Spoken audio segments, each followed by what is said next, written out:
that nobody defeats.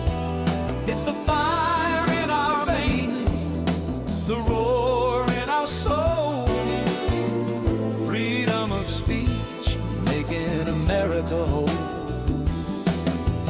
Listen up, brothers and sisters, gather around the flame.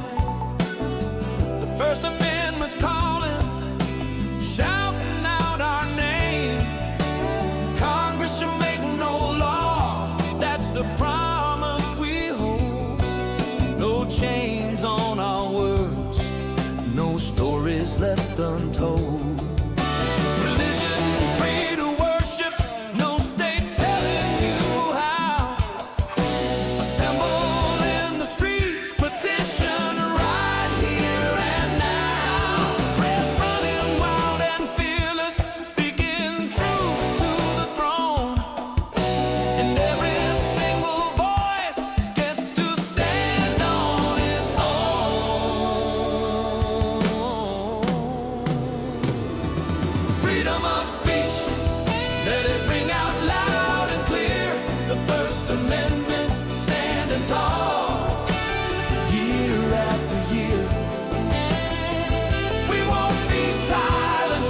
Won't be muzzled or tamed. This Constitution's our shield, forever untamed. From the mountains to the prairies, from sea to shining sea, we defend this sacred right. It's what sets us free. God bless the USA, where the truth can still be told. Freedom of speech forever, bold, brave, and bold.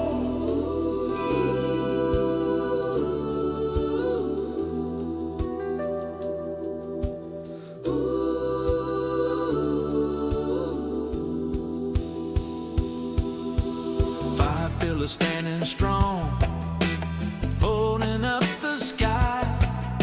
Religion, speech, press, assembly, petition. That's why no government boot on our neck, no overreach in sight. The founders wrote it ironclad to keep the power right. They knew tyrants would come, try to twist and control, but these words in the parchment protect every soul. From the farmer in the field to the factory hand, your voice is your weapon across this blessed land.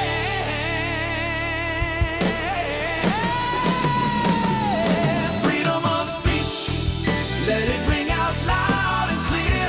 The First Amendment's standing tall, year after year. We won't be silenced, we won't be muzzled or tamed. This Constitution's our shield, forever untamed. From the mountains to the prairies, from sea to shining sea, we defend this sacred right. It's what sets us free. God bless the USA, where the truth can still be told.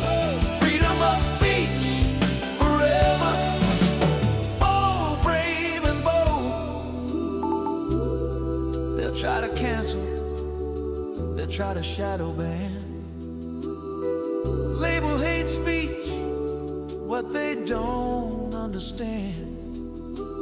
Big tech, big government, colluding in the dark, but we got the First Amendment, lighting up the spark. No law can gag the preacher, no rule can hush the crowd, no censor can drown the patriot shouting proud. This ain't just paper, it's blood, sweat, and fight. The heartbeat of liberty, burning through the night.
It's the sound of liberty ringing. First Amendment strong. America forever. God bless the USA!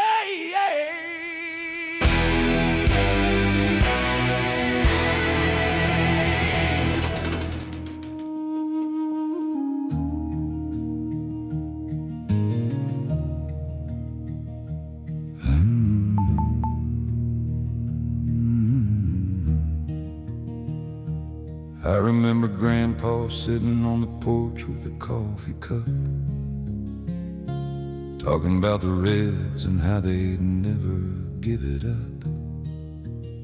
He said, son, they won't come with tanks or flying flags so bold. They'll sneak in through the colleges and turn the young hearts cold. I laughed and called him crazy, said those days were done. But Grandpa looked me dead in the eye and said, boy, it's just begun. It ain't just talk no more, it's happening right now.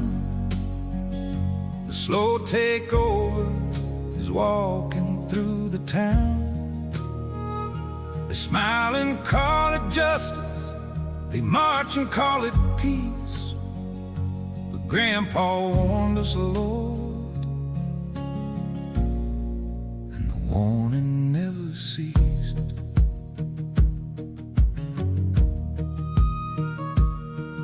I remember Grandpa sitting on the porch with a coffee cup, talking about the Reds and how they'd never give it up.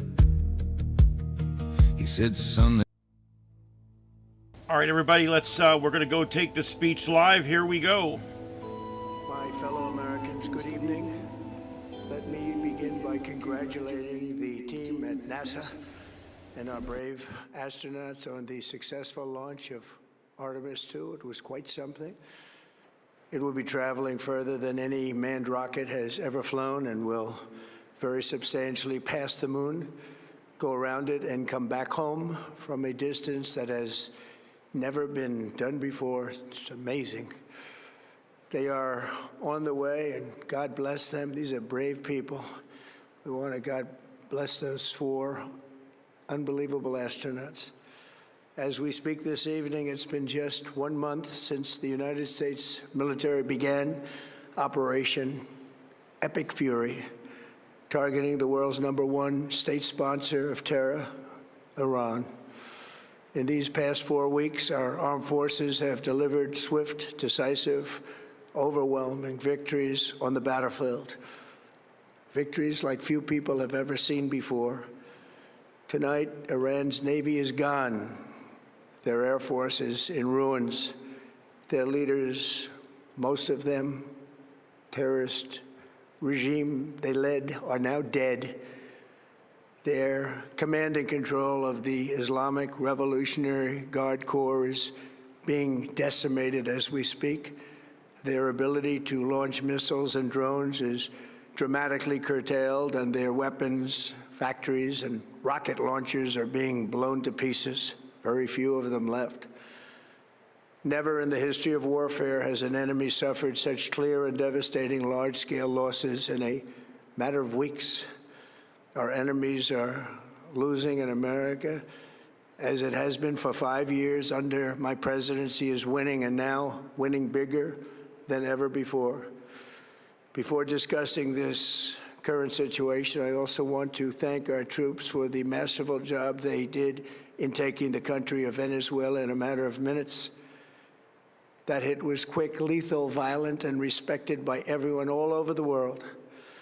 After rebuilding our military during my first term, we have by far the strongest military anywhere in the world, and now we're working along with Venezuela and are, in a true sense, joint venture partners. We're getting along incredibly well in the production and sale of massive amounts of oil and gas, the second largest reserves on Earth after the United States of America.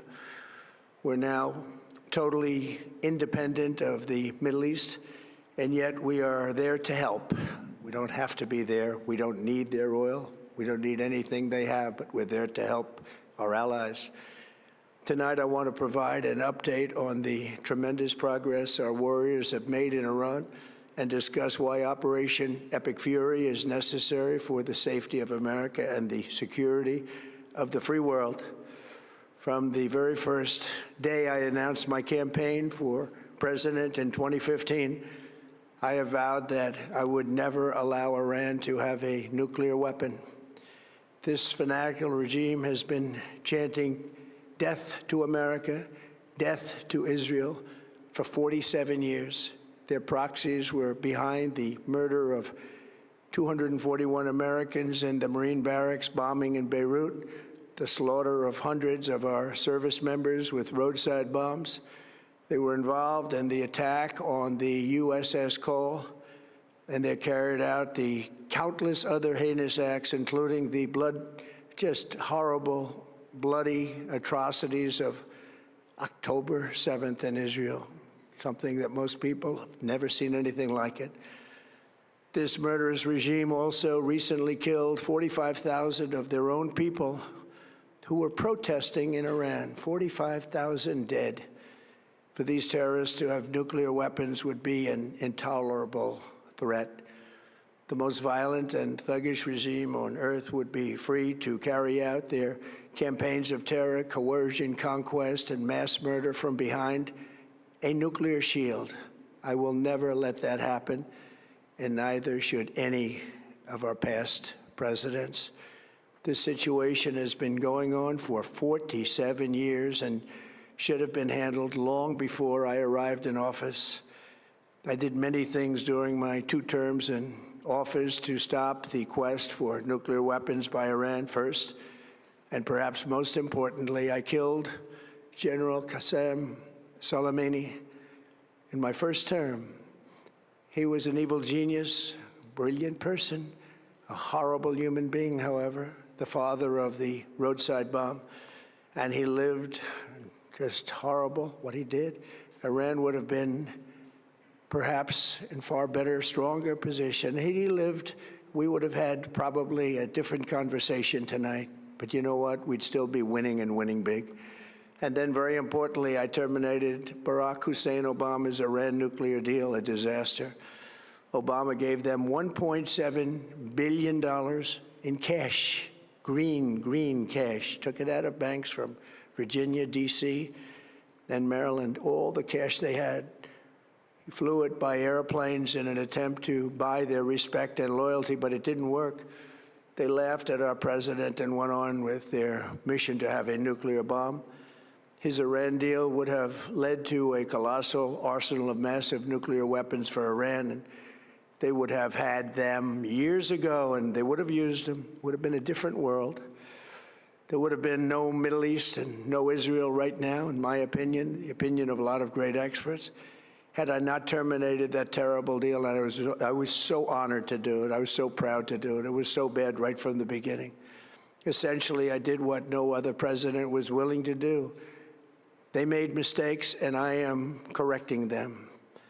My first preference was always the path of diplomacy, yet the regime continued their relentless quest for nuclear weapons and rejected every attempt at an agreement. For this reason, in June, I ordered a strike on Iran's key nuclear facilities, an Operation Midnight Hammer. Nobody's ever seen anything like it. Those beautiful B-2 bombers performed magnificently. We totally obliterated those nuclear sites.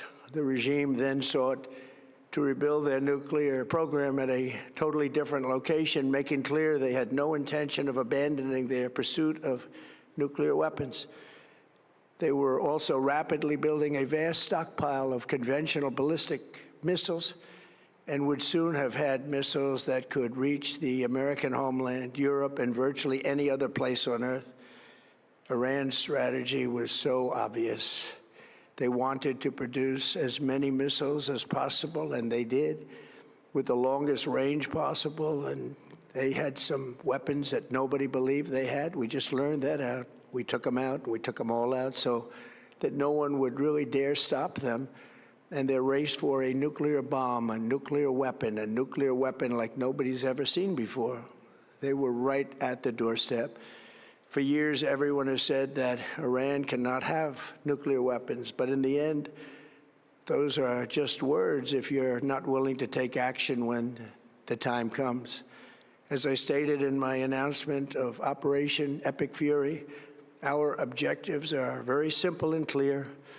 We are systematically dismantling the regime's ability to threaten America or project power outside of their borders. That means eliminating Iran's Navy, which is now absolutely destroyed, hurting their Air Force and their missile program at levels never seen before, and annihilating their defense industrial base. We've done all of it. Their Navy is gone, their Air Force is gone, their missiles are just about used up or beaten. Taken together, these actions will cripple Iran military, crush their ability to support terrorist proxies, and deny them the ability to build a nuclear bomb. Our armed forces have been extraordinary. There's never been anything like it militarily. Everyone is talking about it, and tonight I'm pleased to say that these core strategic objectives are nearing completion. As we celebrate this progress, we think especially of the 13 American warriors who have laid down their lives in this fight to prevent our children from ever having to face a nuclear Iran. Twice this past month, I have traveled to Dover Air Force Base, and it's been something. I wanted to be with those heroes as they return to American soil, and I was with them and their families, their parents, their wives, their husbands. We salute them, and now we must honor them by completing the mission for which they gave their lives. And every single one of the people, their loved ones said, "Please, sir, please finish the job," every one of them. And we are going to finish the job, and we're going to finish it very fast. We're getting very close. I want to thank our allies in the Middle East, Israel, Saudi Arabia, Qatar, the UAE, Kuwait, and Bahrain. They've been great, and we will not let them get hurt or fail in any way, shape, or form. Many Americans have been concerned to see the recent rise in gasoline prices here at home. This short-term increase has been entirely the result of the Iranian regime launching deranged terror attacks against commercial oil tankers in neighboring countries that have nothing to do with the conflict. This is yet more proof that Iran can never be trusted with nuclear weapons. They will use them, and they will use them quickly. It would lead to decades of extortion, economic pain, and instability worse than we can ever imagine. The United States has never been better prepared economically to confront this threat. You all know that. We built the strongest economy in history. We're going through it right now, the strongest in history. In 1 year, we've taken a dead and crippled country. I hate to say that, but we were a dead and crippled country after the last administration and made it the hottest country anywhere in the world by far, with no inflation, record-setting investments coming into the United States, over $18 trillion, and the highest stock market ever, with 53 all-time record highs in just 1 year.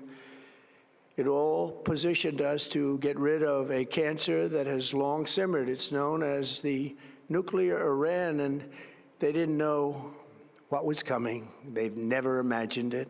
Remember, because of our Drill Baby Drill program, America has plenty of gas. We have so much gas. Under my leadership, we are #1 producer of oil and gas on the planet, without even discussing the millions of barrels that we're getting from Venezuela. Because of the Trump administration's policies, we produce more oil and gas than Saudi Arabia and Russia combined.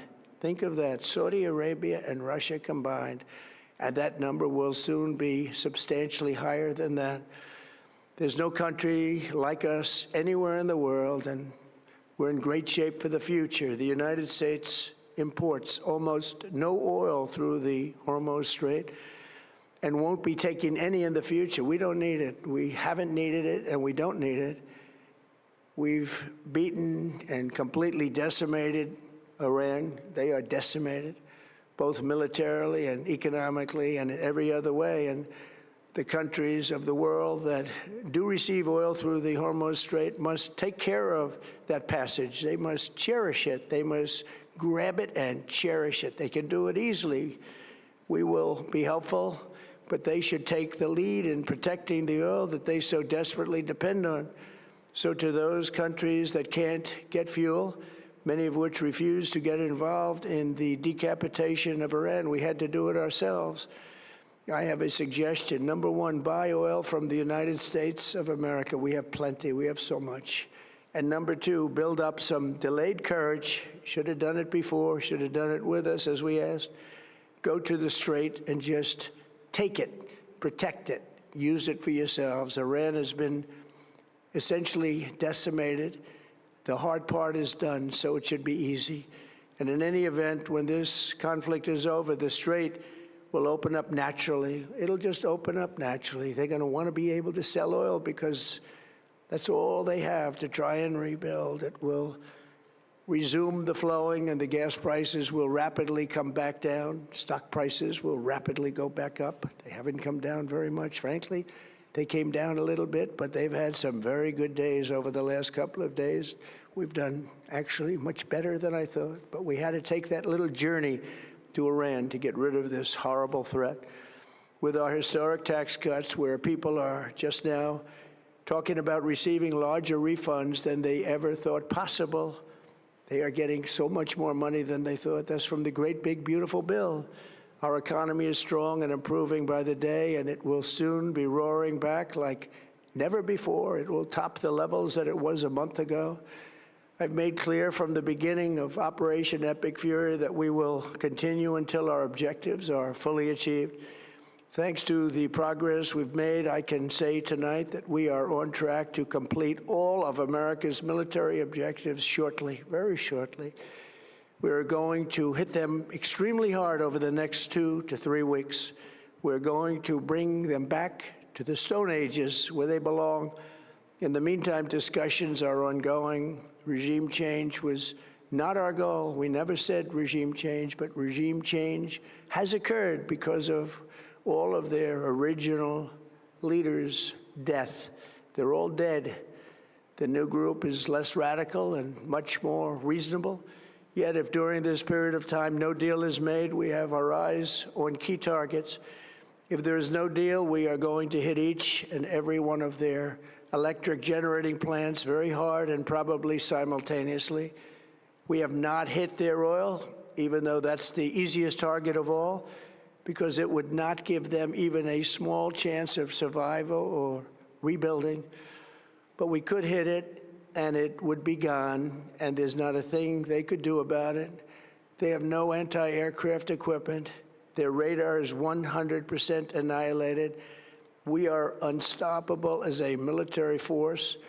The nuclear sites that we obliterated with the B-2 bombers have been hit so hard that it would take months to get near the nuclear dust, and we have it under intense satellite surveillance and control. If we see them make a move, even a move for it, we'll hit them with missiles very hard again. We have all the cards, they have none. It's very important that we keep this conflict in perspective. American involvement in World War I lasted 1 year, 7 months, and 5 days.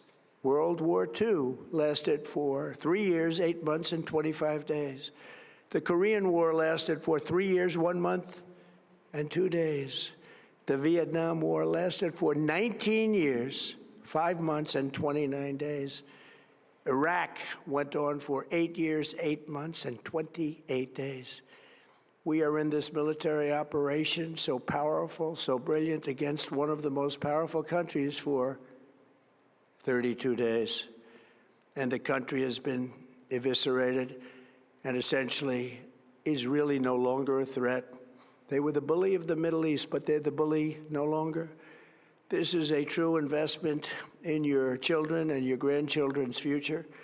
The whole world is watching, and they can't leave the power, strength, and brilliance. They just can't believe what they're seeing. They Leave it to your imagination, but they can't believe what they're seeing, the brilliance of the United States military. Tonight, every American can look forward to a day when we are finally free from the wickedness of Iranian aggression and the specter of nuclear blackmail. Because of the actions we have taken, we are on the cusp of ending Iran's sinister threat to America and the world. And I'll tell you, the world is watching. And when we do, when it's all over, the United States will be safer, stronger, more prosperous, and greater than it has ever been before. May God bless the men and women of the United States Armed Forces, and may God bless the United States of America. Thank you very much, and good night. All right, well, there you go. The address from the president there. That was about what I was kind of expecting. An update on the war. It's the conflict, the end of the 42-year war, whatever you want to call it. I think we're getting close. This is there's not going to be much left to fight with at this point. They're down to just little terrorist groups and stuff here and there. All right, we got a bunch of other stuff here that we need to cover. So I'm going to go ahead and get that off of there, and I'm going to move the radar back down where it belongs. Let's get this down here. There we go. And then, what do I have there? No, okay, so that's fine. We'll leave it like that. All right, so here we go. This is the radar. We got 2 tornado warnings we're watching right now. This one here near Knox City. Deja vu. We just had tornadoes here near Knox City not long ago. This is in Knox County, northern Texas. And we've got tornado warnings. They are radar indicated. There's another one up here, tornado warning, radar indicated.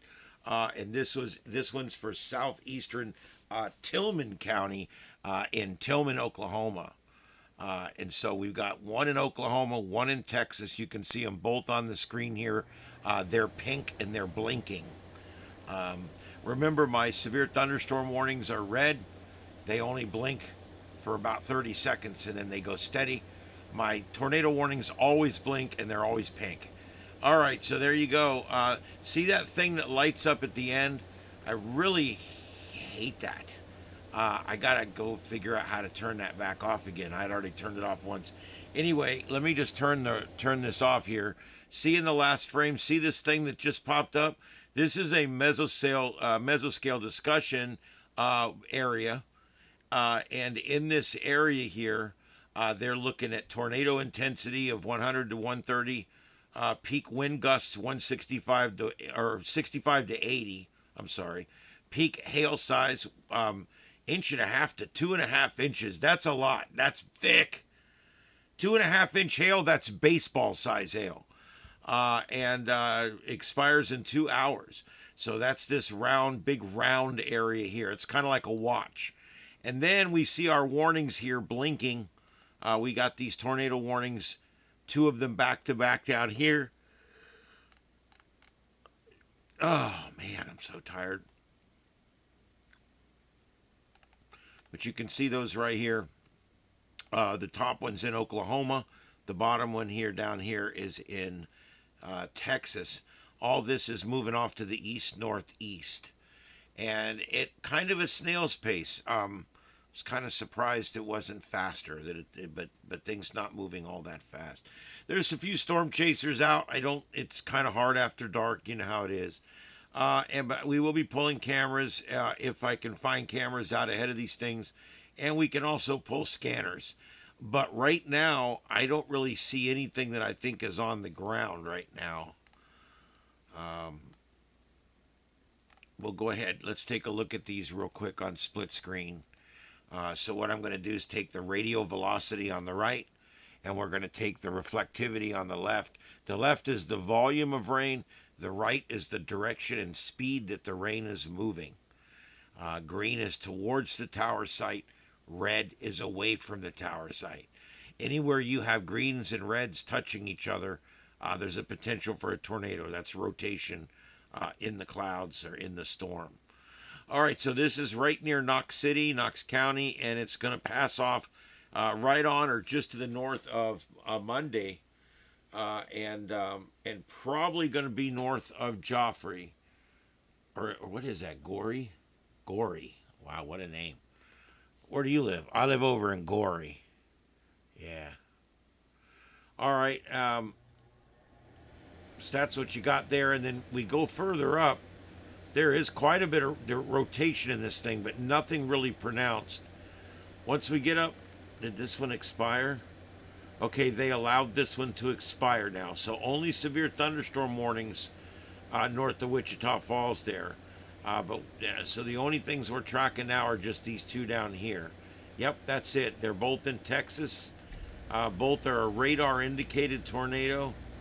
And you can see where they're looking right here. There's still some gray around each thing, but you got to watch these. They're squirrely. All right, so let's see what we got here. I also just noticed that I didn't. Why is my camera not working? There we go. Hey, I'm sorry, I forgot to turn my camera on. Hey, everybody. All right, so anyway, let's do a quick restart here. My name is Ian. This is Starship Adventures. We just the sights and sounds of Earth. We just listened to President Trump give us an update on what's going to be a very short-lived war or conflict, whatever you want to call it at this point.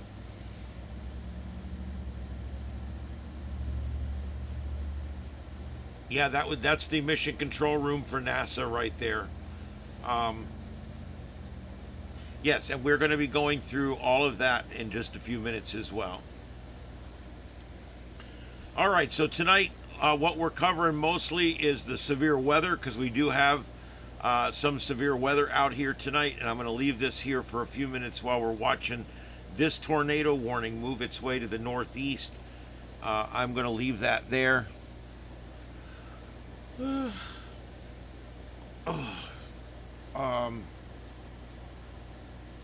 Let me take this pinned comment off. There we go. And yeah, that's the only two tornado warnings we have there, are the ones right there at Knox City. Okay.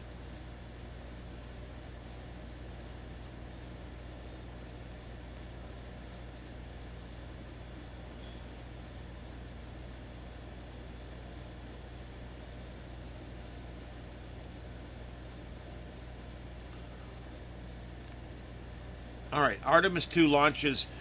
We carried it live on my radio show, and the coverage went really well. We played the audio, of them talking and stuff. It was pretty good. Artemis II launches astronauts around the moon for the first deep space mission since Apollo.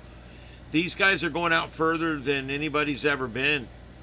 They're going to fly way out around the moon. They're going to slingshot around on a free return trajectory and come back to Earth, and then manage to hit the re-entry window and come back. It's going to be it's quite the feat, actually. This gives you an idea of what they have to do. This is what the orbit looks like. They take off and they go around the planet. And they build up the speed. See how they go out on an elliptical? They go out to the right there, way out away from the planet, and then they come around, and then they'll go around the moon, and then they'll slingshot around the moon. That's why you see the course orbit there. There's like a bulge in one side. That's the slingshot effect. And they'll use their thrusters to correct their course, and they'll head for that re-entry window on Earth. I know it's crazy, but that's the mission. We talk about the slingshot effect all the time in our sci-fi shows, but it is a real thing. And the storm chasers are all signing off because, the storms are all signing off.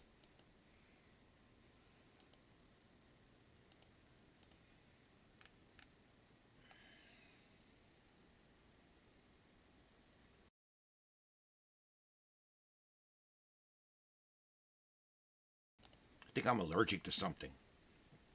All right. God, that guy. Now this is the guy that's coming up every time anything goes idle. It's a certain video that will come up. I've never seen that guy before in my life.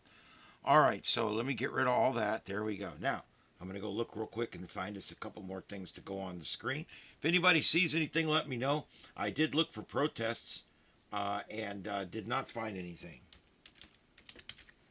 But we'll take another quick peek here. See if any... There's a lot of spoof channels out there. Hook Global, for instance. The top 3 are Hook Global. 78 watching, 20 watching, 3 watching. And all it is replays from last Saturday. It's terrible. I hate this. News X World. Connie Fisher. What is this? Oh, no, that's something else. Let's see here. MC Gaming. He didn't have anything new.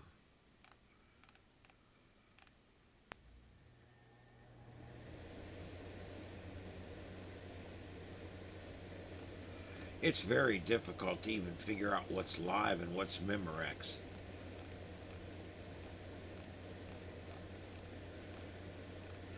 Oh, and thank you everybody for a lot of you guys hung out last night and stayed and stayed with me and watched the closer that I made last night. I do appreciate that. I just wanted to mention that.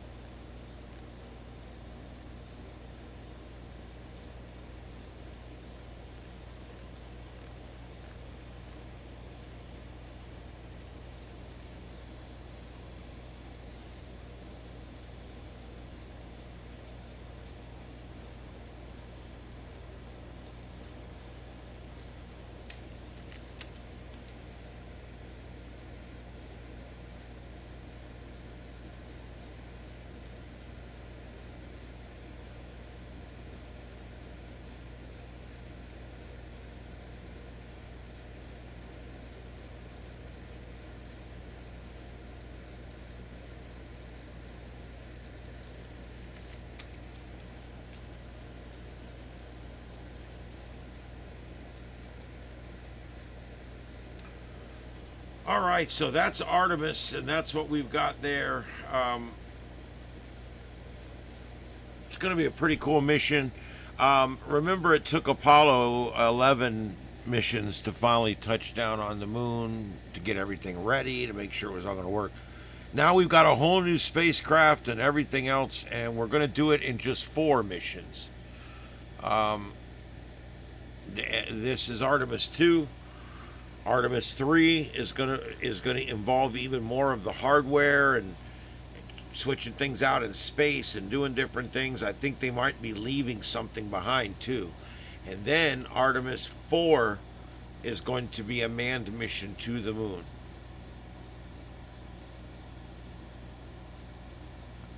Yeah, I'll play it every night. It'll play every night here, and I'm very tired tonight, guys, so I'll be definitely signing off at 11 tonight.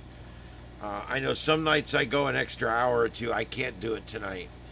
But yeah, it come out nice. If you guys are old like me and you remember the old days of the station sign-offs, you will appreciate the shit out of this closer because it's just like a station sign-off. I used to have a very similar closer when I was doing my Florida Paranormal Research show, Saturday Night Paranormal. And I used to love to have these cool openers and closers. And I'm thinking about making an opener now that the moment I go live, I'll hit the button and it will play. And it will just be a little short 20 or 30 second opener. And then it will go into the song. And then I'll come on after that. So I don't know. I may do something like that. I like the song or two at the beginning because it gives me another 5 minutes to get all my lights turned on and get everything ready on this end. It also gives you guys another 5 minutes to get in, so you don't miss anything. It just allows me to take a breath sometimes, and then we go on. So I like it. I'm going to keep making music. I'm making about 6 songs a week right now. They're all going on the Pile Up channel. You can listen to them on the radio over at Starship After Dark. And also, if you want to download them, I can give you the link. They're free.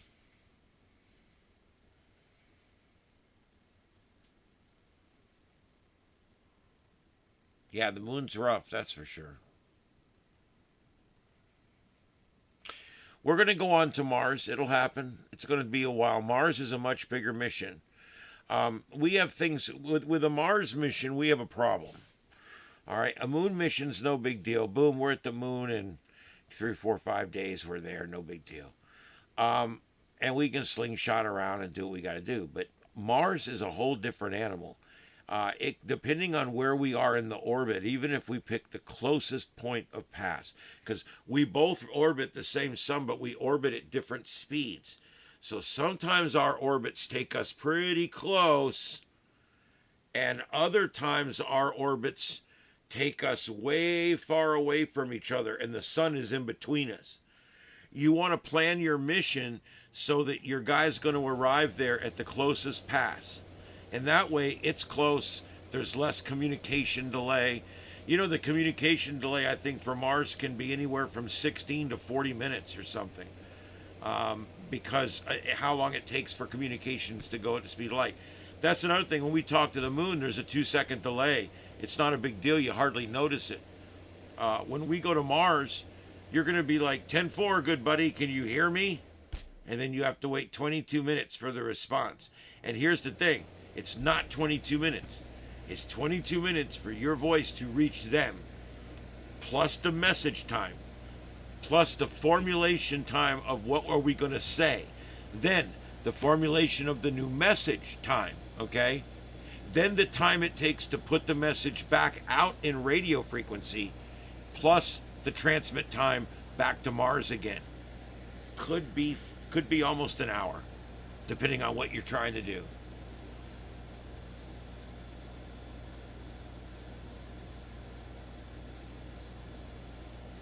Matt, probably not in my lifetime, no. If I live 20 more years, I don't think I'll get to see a man on Mars. I don't. 30 years, though, I think possibly. 20 is going to be cutting it close. They're talking 10 or 15. Yeah, I think it's more, I think 20 is reasonable, Mark. They're talking 10. No way. It's going to take 3 or 4 years just to get all the equipment up there we need to finally send the people up there. Number two, and this is an important question, and I love space travel, and I love astronauts, and I love the whole program and everything else, and I love the public and the private programs. But let me ask you a question. Do we need to send people to Mars? I mean, this is a valid question. Do we need to send people to Mars? The moon's one thing. It's in the neighborhood. But do we need to send people to Mars, which is kind of like on the other side of the ocean? I mean, the distance between Earth and the moon, and then you go from Earth to Mars, it is such a big difference. It's crazy. And like I said, the difference changes all the time, where our distance from the moon is nearly always close to being the same. Every orbit's different, but pretty close. And so, I don't know. Here's the thing. We would need to have, just like, okay, you guys seen the movie The Martian? One of my favorite flicks, great movie. Here's the problem with The Martian. Okay, the only science on The Martian that the scientists kind of disagreed with is the atmosphere would not be dense enough on Mars, with only 1 point something % of the density of Earth's atmosphere. What you're not going to get enough wind. You could blow that wind at 100 miles an hour, and it's not going to blow anything over because it's not applying much pressure. So I think, yeah, I mean, if you guys want exact numbers on how long it takes to talk to Mars and back, I could get you exact numbers. A lot of times people tell me they get bored with all the numbers, so I didn't know them, so I just didn't give a shit. I think it's like 14 or 15 minutes on the closest pass, and then it can go way out. But it doesn't really matter. The point is what, when they talk to Mars, they've got a clock there and they know how long it's going to take for that message to arrive. And that's the other thing. If we're piloting something, we can't remote pilot anything. That's the other thing. If it's for any further away than the moon, you would not be able to react fast enough to pilot a spacecraft or an aircraft. And so, that being said, it almost means that anything that goes to Mars has to fly itself, land itself, work itself, because it's not going to have that constant NASA watching every single thing over their shoulder.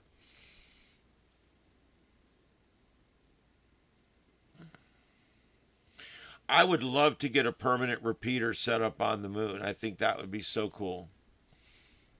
You can do moon bounce. It's called EME, Earth, Moon, Earth, and it's a ham radio skill that people are still doing. And what you do is you can direct UHF and VHF signals into the center of the moon. You aim your directional Yagi antenna, and you transmit on VHF, you receive on UHF, or vice versa. And you would direct your signal directly at the center of the moon. And then you just begin transmitting. And what'll end up happening, some guy on the other side of the continent here, over in California or something, he's going to be pointing his beam directly at the center of the moon as well. And your signal, enough of it will actually reflect back that the other guy can hear you. And you guys can talk on a local channel 3,000 miles, over 3,000 miles away, pinging off of a satellite that we put in space. Or however you do it. Anyway, I think it's pretty cool, because the moon is a natural satellite. That's all it is. And so it's always up there. So you can always shoot your energy right into the center of the moon, and it'll reflect back to Earth. Problem is, not a whole lot of people do EME, and so you would almost need to get in an EME club and find out when they're going to do their EME stuff, so you have somebody to talk to. That's the problem with ham radio. We've spaced out into so many bands and so many modes, and so many wattages and so many different things that it's very hard to find someone like you in the wilderness at night. We're all chirping and making noises, but it's hard to find somebody else that's like you. And that's kind of the same thing, like, oh, I like 20 meters. Yeah, but I do it digital. Oh, which kind of digital? Because there's like 5 different kinds. Oh, no, I do a JS8 call. And I'm like, oh my God, dude. There's so many different modes, it's ridiculous. And the thing is some are proprietary, some are not. Big pain in the ass. They're all a pain in the ass. And it's gotten real hard to talk to anybody on ham radio. And unfortunately, EME is another one where, like I said, you'd have to join a group and find people doing it in order to have somebody to talk to.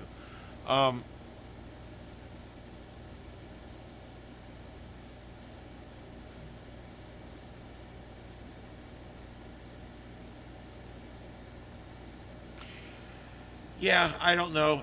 There, in all likelihood, there will be another big bang here with a big rock from space. But, I mean, it could be any time in the next 500,000 years. It's not necessarily going to be this week.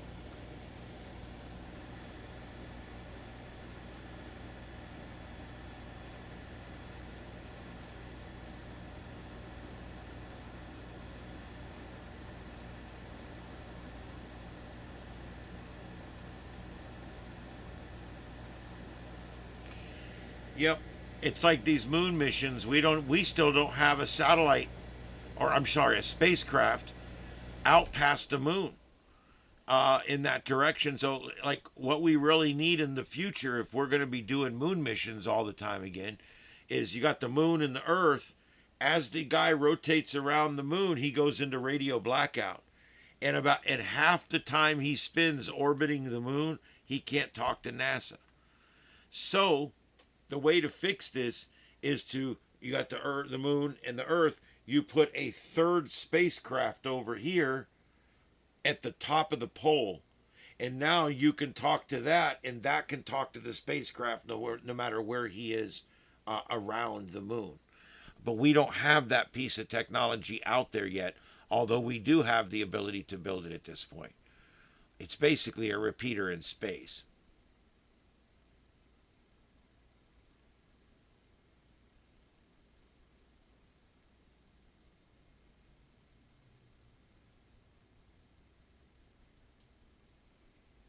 All right. So that's what we got. We got the Artemis mission. Things are going well there. And there was reports of a few minor issues, but I didn't see anything that looked like it was going to be a problem.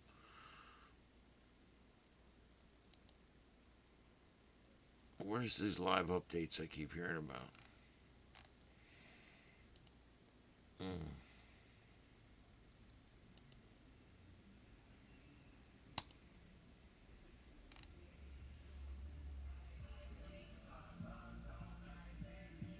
You guys hear that? That's a block away. I might get copyright hit for that.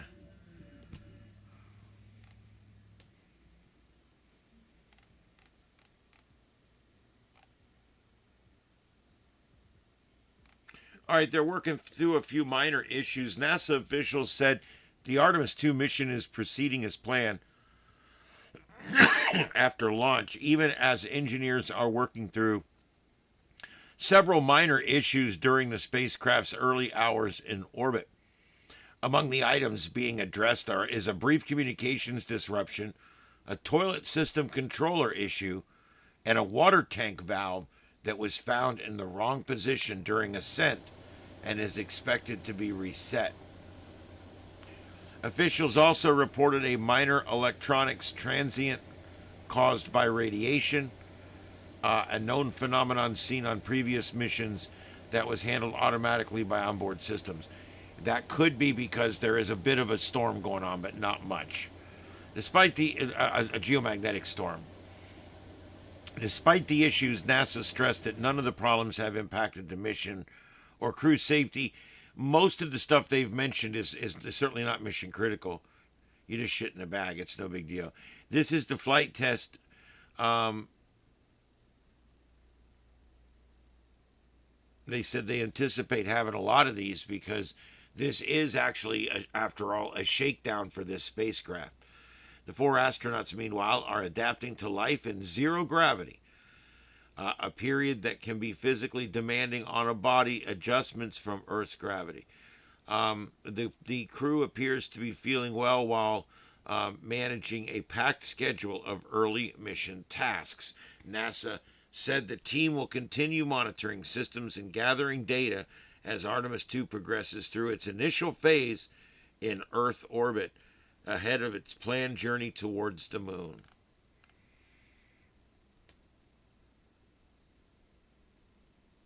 All right, so there's that. That's what there is there. All right.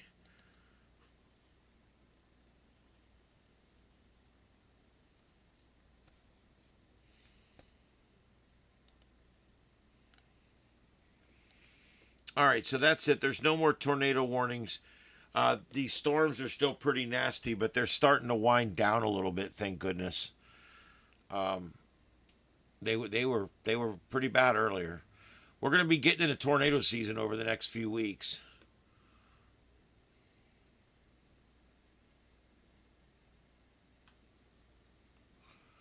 I don't know. I expect them to have some video feeds from up there. Remember though, Elon Musk does a lot of video feeds, and so does oh God, what's Blue Origin, Blue Sky, whatever it is, that other guy. He does a lot of feeds because they want everybody to see what's going on. NASA, being government, they don't really give a shit. They do what they do. So you don't see a lot of CCTV when it's a NASA mission. This is a NASA mission, and not a Elon Musk mission or a Blue Origin mission.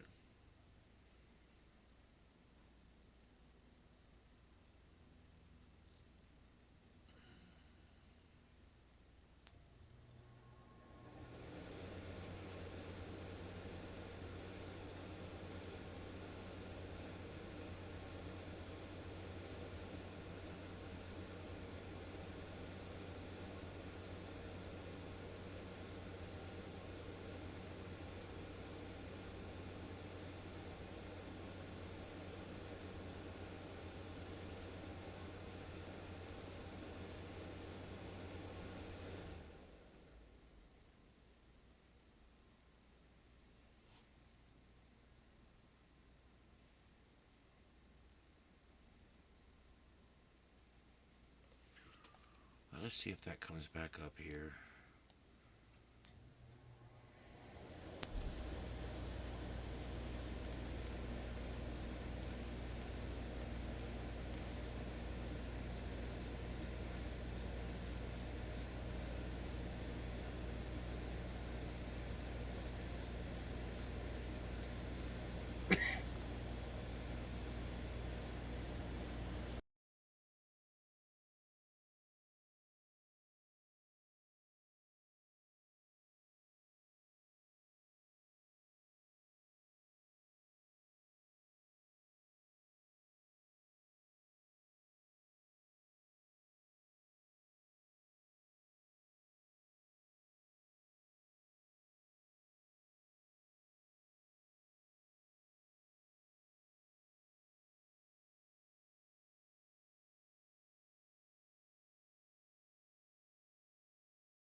Why does it do that? I did not. I have never muted my mic.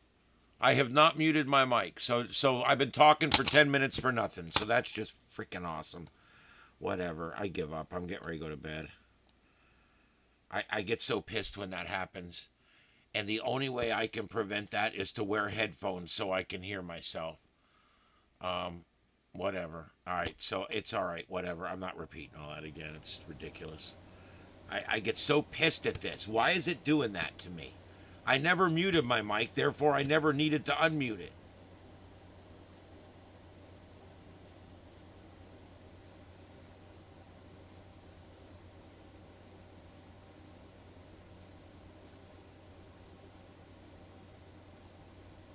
Whatever.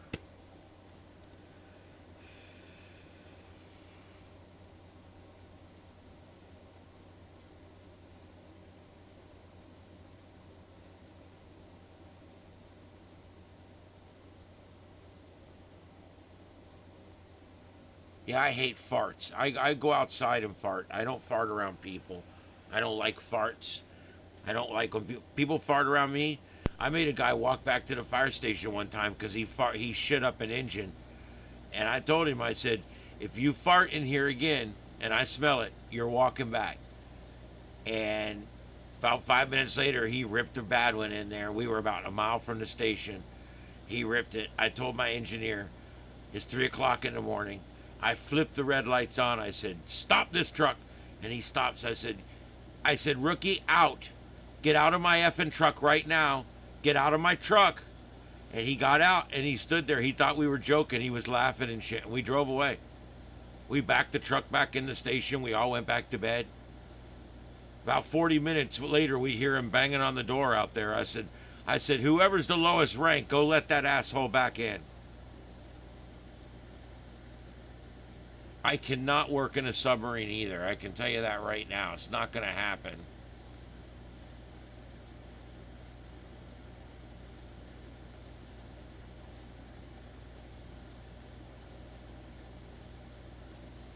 Yeah, they must have a farting protocol or a farticol or whatever they would call it. I'm sorry, but you failed to follow the farting procedure. We've got a little bag that you hold up to your anal cavity, and you float your little air biscuit right into that little Ziploc, and you zip it up, and then you Velcro it to the wall. And then that way your fart can linger for 9 days. And then when we get home, we'll release those biscuits into the air here on Earth where they belong.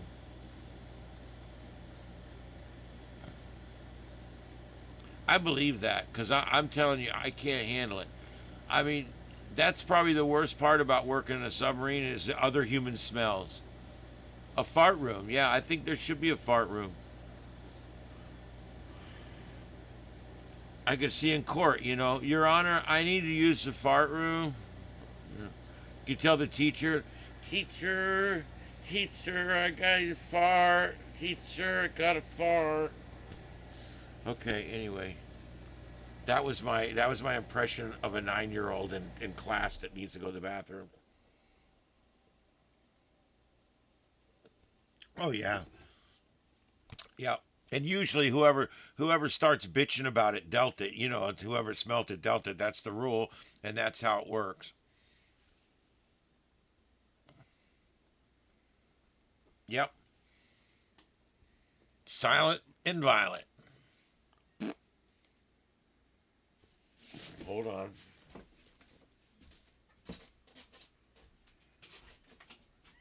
Well, come on and say hi to everybody. Come on and say hi. Oh my gosh. He's a big boy. Yeah. That was Ed Earl for 2 seconds. He don't get a lot of screen time. A fleet of submarines, and each has a fart room. They actually need 2. They need one forward and one aft because there's no way you can hold a fart in while you're traversing the entire length of the thing.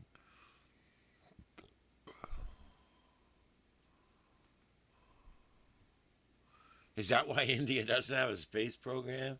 Say hi to everybody, Eddie. Say hi, boo. What you doing? You a good boy? Huh? You being good? Yeah, good man. What you doing? Why do you put your ass towards the camera? I don't understand.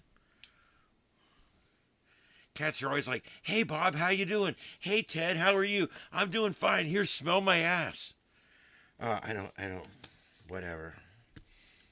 Yes, hi. Oh, my goodness. Oh, okay. Okay, a little power loving going on there. There should be a song about that. Power love. All right. It's all fun and games until you shit yourself.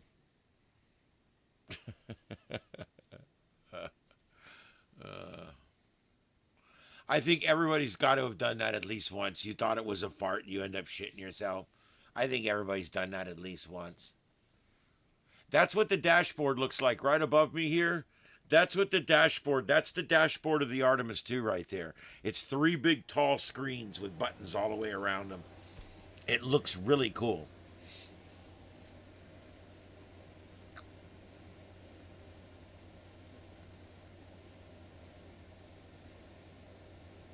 Pretty soon the pilots will get in and there'll be a big green start button. And you just hit that and it's like, where would you like to go? The moon. Sit back and enjoy the ride.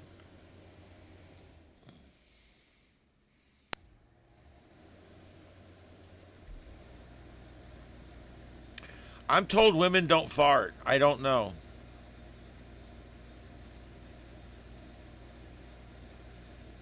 Yeah, the launch was great today. Trey made me nervous. He's in there. I feel nervous, man. I'm nervous. I said, Trey, stop it. Stop. Just stop, man, because you're making me nervous. Oh, man.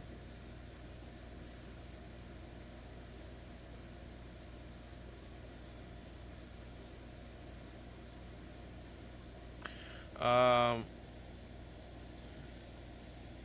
Oh, fuck. Yeah, the vice mayor. The vice mayor of Coral Springs was just found dead. Husband is in police custody. Ooh, that's not good.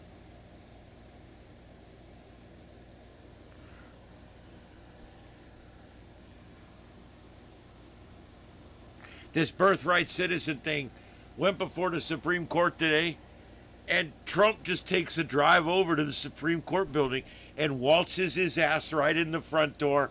I love that's why I like him. I'm telling you, that's why I like Donald Trump.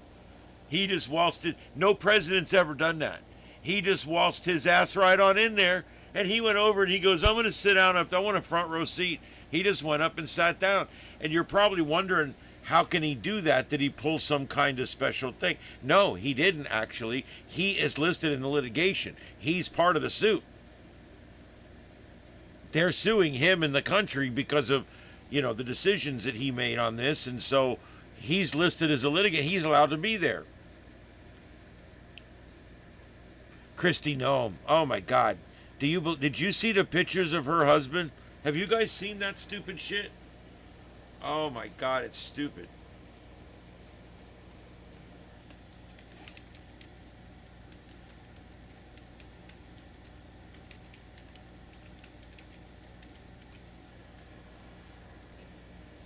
Woo! There we go. There we go. Titty time. All right, hold on. Let me just set this up. Give me a second, Ed. Because I'm gonna fix this up right. That's right. I'm gonna fix it up all kinds of right. That's right. All right. So, Kristi Noem's husband has been outed, and he's been outed because he's a weirdo. Here's what we got. This is Kristi Noem's husband with the big boobs, and you can see here there's a bunch of these pictures. Why, I don't know why they're not loading. There's one loading. These are the pictures. Now, I mean, if you're gonna go through the hassle, and by the way, boobs that big don't ever shoot up at the sky like that. Anyway, if you're gonna, you can't have ultra perky triple E's. I'm sorry. Anyway, the purpose here is, this is Kristi Noem. This is her husband, and he's got that like drill sergeant look on his face while he's sporting his fake double F's or triple Z's or whatever the hell those are. I don't know what they are. What is wrong with this guy? Here's another picture of the fruitcake. What is it? Is this not going to work for me? What's going on? Yeah. So all these pictures come out. And it's got to be embarrassing for her. I mean, come on. Even Donald Trump said something about it. It's got to be embarrassing for her. He's got a weird look on his face, too. I mean, I don't know. You can see he's got lipstick on. He's got some rouge, maybe. Some pink lipstick. Maybe he should do more with his eyes. You know what I mean? I don't know. What's with this freaking guy? I think he's a little sicko. I don't know. I don't have a problem with fetishes. There's a lot of crazy fetishes out there. And the neat thing about a fetish is if you don't like a fetish, just don't get it on you. Just move right on to the next one. That's what's great about it. But if your wife is like in a very high profile position, you probably don't want to have that picture right there floating around everywhere. That's just me. I don't know. Could be. Don't know. All right. So anyway, that's the boob story for tonight. Christy Nome's husband and the boob story. All right, guys. I got another story from you. This is a hilarious story, and it's sad too, but it's hilarious. Sad and hilarious makes the best stories, don't you think? I agree. All right. So anyway, this is going to be pretty good. You're going to think you didn't hear this right, but listen closely. Here's the headline. Weight loss drugs crush food demand as farmers face dumping mountains of potatoes. Yes, you heard me right. Potato farmers say the weight loss drug Ozempic is cut down the market for potatoes so much that they've got them sitting rotten in warehouses right now. And is that crazy or what?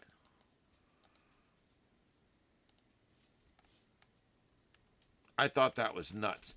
The rapid rise of weight loss injections is reshaping the quality of food people eat, leaving farmers in some areas with a growing surplus of unsold potatoes. The trend towards healthier eating habits, combined with the widespread use of drugs like Ozempic and Mounjaro, or whatever it is, are cutting demand for traditional staples and weighing on grocery stores. News agencies reported. Farmers across the United Kingdom, for example, say they're facing the prospect of discarding thousands of tons of stored potatoes as the sales continue to fall. Farm owners say they have been left with a surplus he cannot sell, and demands from supermarkets declined in recent years. Goodacre currently has about 1.3 million pounds of his potatoes at risk of being dumped. They're literally garbage right now. I've never known a season like this. It doesn't seem as though people want to eat like they used to. The veteran farmer, who has supplied the industry for 40 years with potato spuds, said shoppers are increasingly choosing lentil-based alternatives over potato chips and French fries. The appetite-suppressing effect of the drugs are directly affecting how much people eat and how often they visit restaurants and news, according to the news outlet. Goodacre said, I love this farmer's name is Goodacre, said he knows many people in his local community who are taking the injections, and said the drop in demand for heavy meals is becoming difficult to ignore. Andrew Cook, the president of the National Federation of Fish Fryers, you can't make this shit up, told SWNS the trend is also affecting businesses as customers opt for smaller portions. He said many regular customers have lost a significant amount of weight using the so-called fat jabs. They now choose to share a single order of fries instead of buying their own. All right, Ed, Jesus. Go on. Make everybody wait while I let the dang cat out. I'll admit it, just because my mom's getting old and I'm getting old, we've started to order 2 sandwiches and 1 fry. We don't eat enough fries for 2 of us to have our own large fry. So yeah, and neither one of us are on Ozempic, but I can understand why that's becoming a thing. The farmer warned if farmers cannot turn a profit on potatoes this year, the 2027 haul could fall short as growers shift to a more profitable crop. So what'll happen is we've got a surplus now, cost of potatoes are low. What'll happen now is a bunch of these guys will say, well, next year I'm doing half broccoli and half potatoes or whatever, I don't know, half carrots. And And what that'll do is it'll end up bringing the demand back up for potatoes again. That's part of how a free market adjusts. The situation has become a race against time. The stored potatoes will begin to spoil and they'll lose their value in early April. Goodacre said he would prefer to donate the surplus to food banks if collections can be arranged. Otherwise, he said the potato mountain may be used as cattle feed. American chain restaurants have been increasingly rethinking their portion sizes as a result of a widespread use of these jabs. The Ozempic, Wegovy, and Zepbound going mainstream, restaurants have been responding to customers with smaller appetites and a growing appetite for protein-packed meals and less starches. Fast food chains such as Shake Shack and Chipotle, for example, are among those that have rolled out high-protein, low-carb menus. Olive Garden introduced a lighter portion menu featuring smaller servings at lower prices. See, other places need to do that, like Olive Garden. I love Olive Garden, but maybe I want to check this out. I want to see if they did it here, because I love Olive Garden, but I don't eat the soup or the salad. And by the time I get my meal, I get this big, huge meal I don't eat. I paid for all this other food I didn't eat. And I end up paying $20-something for it. It's ridiculous. I would love to be able to go in there and just get a small bowl of pasta and broccoli and chicken, like a fettuccine or something. I would love to just be able to go get a nice small bowl of fettuccine or something. They don't do that. You have to go in there and drop the full 20 spot. Anyway, patients consistently reporting that restaurant portions, which they once found normal size, now seem overwhelming. Florida obesity specialists have been saying for a while now, and it's true. Some restaurants, they move their sizes down, their portions down, and they tend to take a little bit of a hit. And so a lot of times they tend to move them up. But the problem is they don't really need to make them any bigger either. There's several problems that all restaurants, and you can watch Gordon Ramsay or any of these guys, or what you know about common sense in business. There's certain mistakes that restaurants make. Okay, mistake number one: too many items on your menu. I went into a Mel's Diner here locally. Love that restaurant, by the way. And I also went into a Perkins here locally. The great restaurant as well. And at both of these restaurants, we went in and we sat down, and they gave us each 5 or 6 menus. I'm not lying. We got a menu because they had this platter pot roasting, or this skillet platter thing going on. That's this. They've got the super duper breakfast thing. That's this. They've got the cakes and cupcakes and all the specialty food. That's this one. Oh, and here's the regular menu that has 4 pages. Okay.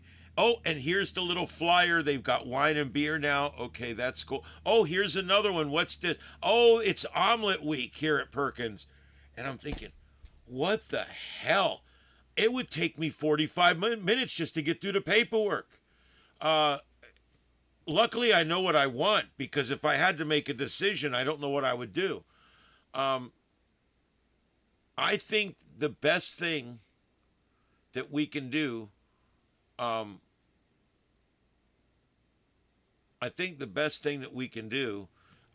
is a restaurant, is pick 40 items and do them very well. Don't have 110 items. Don't have 60 items. Have 30 to 40 items and do them well. And then allow your customers to substitute shit and be cool. That's the way to do it. I don't think it's a good idea. The launch was at 6:40ish. We carried it live on my other station before I left there, so I wasn't able to be on here.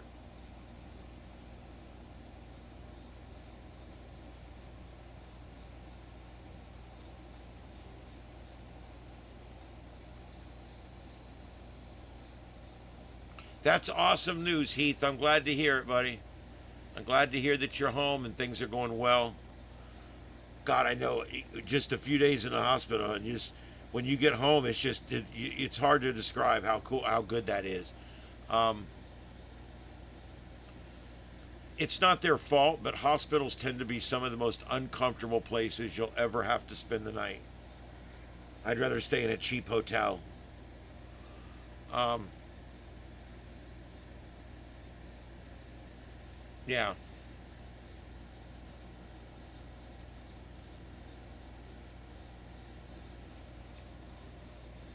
Okay, so that was that. I just thought that was interesting that our potato farmers, guys, they're in trouble because of the Ozempic shot. And I, even myself, um, I went and I said, I want to cut down on starches, but I don't just go cold turkey. I start working on my lifestyle slowly. So what I did was about a year ago, I decided I'm going to start cutting back on starches. Guess what?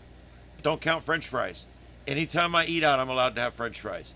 That's the deal I made myself. Because at home, I cut out all noodles. I cut out about 80% of rice. I cut out all potatoes, no starches. I don't even have the fry daddy set up anymore. Um, I I used to just come home and throw a bunch of shit in the fry daddy, and that's how I'd eat every night. And I'm just not doing it anymore. And I specifically don't do any starches. So now when I come home, I may have any kind of meat. I have 5 or 6 different kinds of meat in there that I can eat.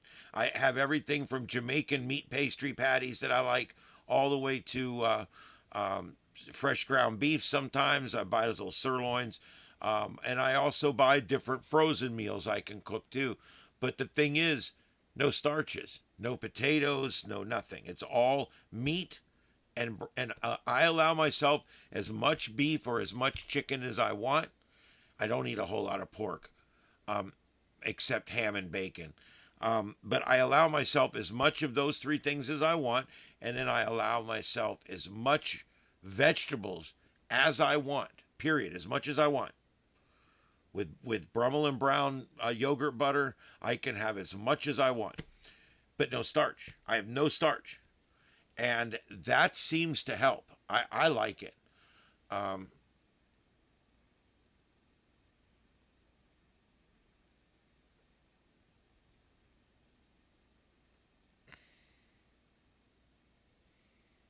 well, that's cool to know about John. I thought I knew everything about John Wayne.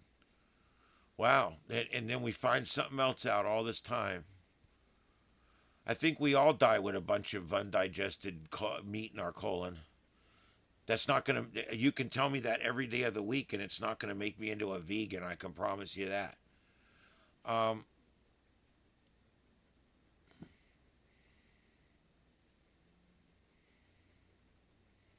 yep, yeah, the launch was earlier, about 6:40 p.m. Eastern, and it went very well. We're doing fine. Right now, there's 2 minor problems. One of them is like a toilet valve. I mean, it's really like no big deal. And they're doing good right now. So we're going to be following that mission throughout. We're also watching some pretty big thunderstorm activity in Texas and Oklahoma.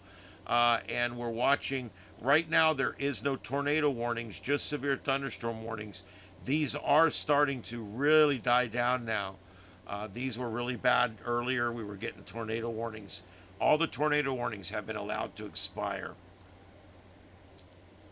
Looks like almost a bit of a couplet trying to form up on this one. We'll stay here for a minute and watch this one. It almost looks like it's trying to couple up a little bit there. Look at that. That almost looks like it's trying to couple up there.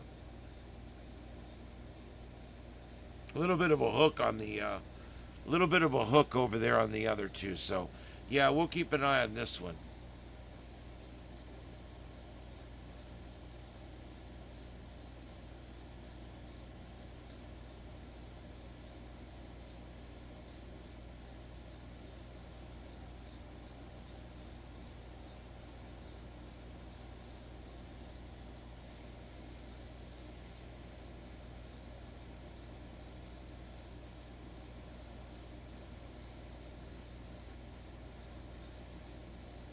I mean, if you're going to be a big lump of undigested meat, you might as well be in John Wayne. I mean, right? Come on.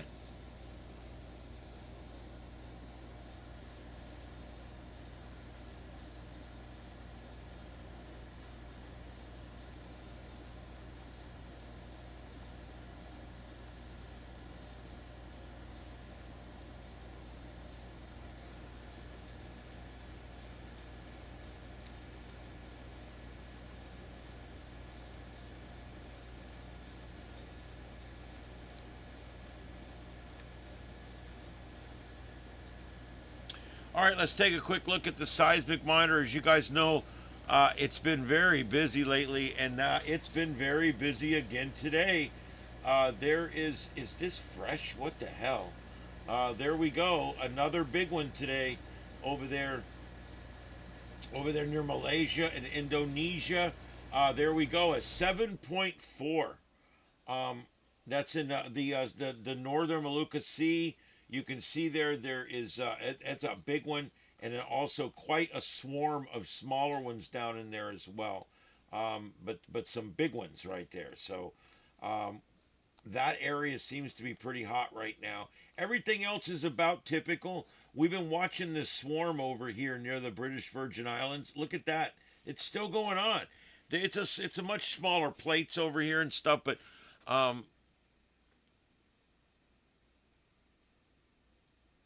yeah. Let's see here. So yeah, there you go. That's your seismic report for tonight. So you reached season 5 of Star Trek: The Next Generation. Well, I will tell you, season 5 and 6 are really good seasons. Probably the best 2 seasons are 5 and 6. The show really comes into itself. When you get to 7, it's a little played by then. There's a little bit of weak writing in the 7th season. I still suggest watching them all once. And the final 2-parter's really good, the best of both worlds, or what we left behind, or whatever it is. Anyway, the point is all good things. I think that's what it's called.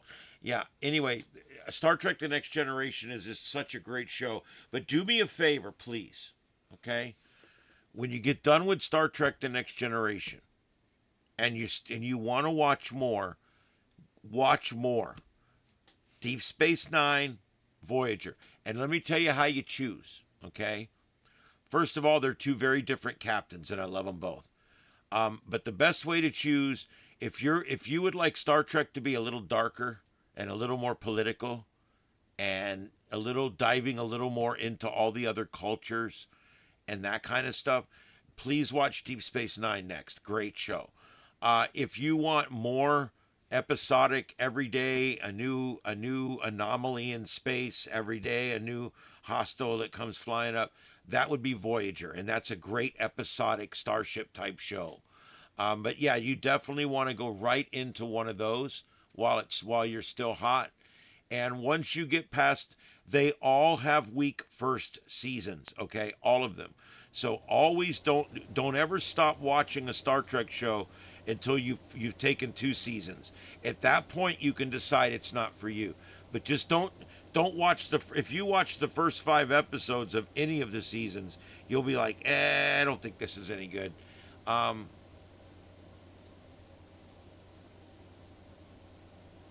Yeah, there's nothing. I didn't think there was anything to be disappointed with Deep Space Nine. It was such an amazing show, absolutely amazing show. I like that it's dark. I like the battle sequences, lots of space shots, lots of rolling and running phaser fights. It had all the things in it that Next Generation didn't have. Next Generation never had armadas of starships fighting armadas of starships. It never had rolling phaser fights going down corridor after corridor after corridor. That I love that kind of shit, and you get a lot more of that in Deep Space Nine. You get as much action in one season of Deep Space Nine as you got in all 7 years of the Next Generation. So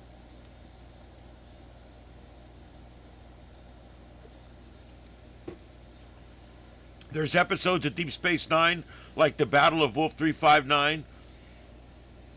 That's not it. The Battle of AR 458, whatever it is. I forget the number.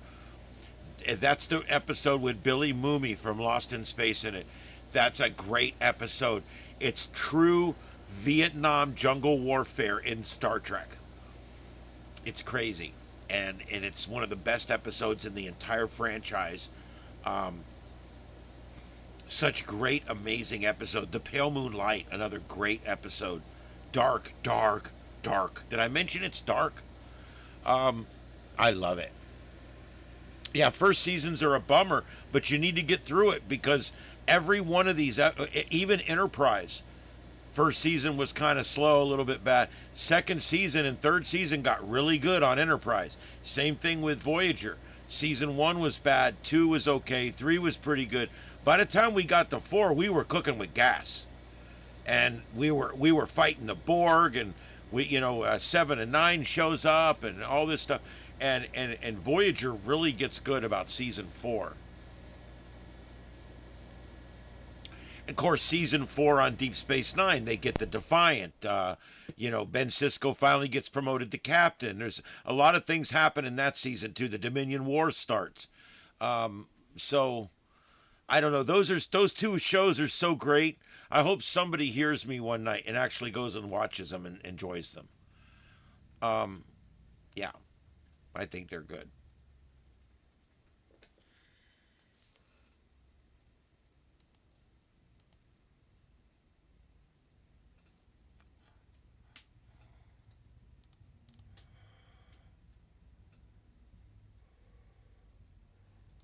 Okay, here we go. Here's the, let me do this. Hit that. Okay. All right, so what we're going to do now, I don't see anything else breaking there. Let's go back over here.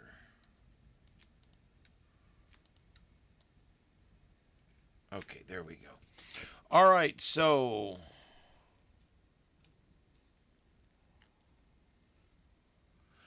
there was some of that at first, but yeah, I got over it. There's even a thing Bill Shatner did about some of the turmoil. The first 3 years of Next Gen was pretty tumultuous.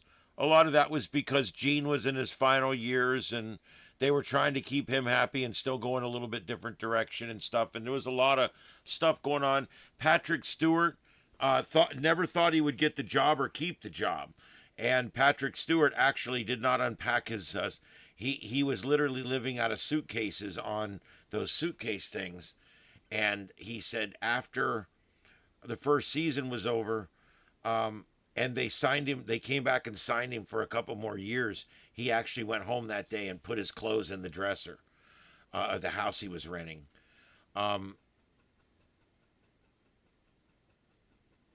Yeah, it starts off a little slow, like I said. If you're having a hard time every time you try to watch Star Trek, you're having a hard time getting into a new one, let me tell you, go take Deep Space Nine and start with season 4. Just start with season 4. Screw it. Screw it. And if you like it, then go back and watch the old stuff later once you fall in love. But I'm telling you, Deep Space Nine, the last 4 seasons, and Voyager, the last 4 seasons, all very, very, very good television. Yeah, I saw one alert earlier come out of Israel. I'm monitoring that over here on my 2 channels that are up over on Starship After Dark. You guys can watch that. I got 2 different live feeds. One of them has the music I make on it, and the other one doesn't. But I got 2 different live feeds up of the plane trackers, the TOSFAR thing, that the alerts out of Israel, and it's got radar and a bunch of different things on it, plus live views. Yes. Well, of course, see, look, the original series is not, when I'm talking about all the stuff I just said, a lot of that doesn't really apply to the first season, the original series. The original series was made a very long time ago in a very different way. But I will say this. Season 3 is the suck-ass season of the original series. Yeah, they had already decided they were going to cancel it. They cut the budget. They moved it to late Friday night. They killed it. And so the last season, they weren't paying their writers. A bunch of the good writers left. And so they basically did a third season, but it wasn't near as good as the first two. Where all the other shows actually get into it by the third and fourth season, the original series did its best work in the first and second season. In fact, a few of the really good episodes were early on in season one, actually. And a lot of the really good episodes, like Doomsday Machine, were in season two. By the time we get to three, it was kind of hit and miss. Season three had a different feel. The shirts changed a little bit, the lighting changed, and the writing got weaker. There was some things we ended up getting things like Spock's brain and the alternate factor and some of the really weak episodes out there in season three.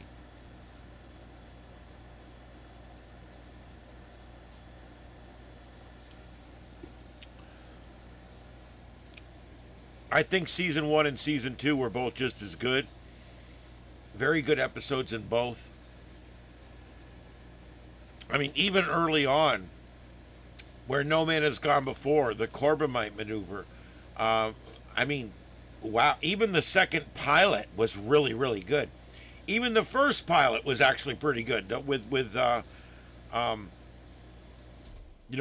original cast.